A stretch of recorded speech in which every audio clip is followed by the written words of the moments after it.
O acidente aconteceu em uma estrada de terra próxima à rodovia que dá acesso ao Pau Furado. Um rapaz morreu depois que perdeu o controle da motocicleta e bateu com a cabeça em uma árvore de eucalipto.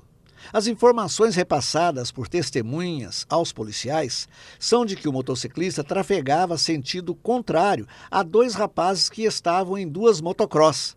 E ao se cruzarem, o motociclista se assustou e caiu com a moto batendo na árvore. Os dois rapazes que estavam na motocross também caíram, e um deles teve ferimentos leves e foi socorrido e levado para o Pampulha, e o outro dispensou atendimento. A perícia esteve no local e as causas do acidente estão sendo apuradas.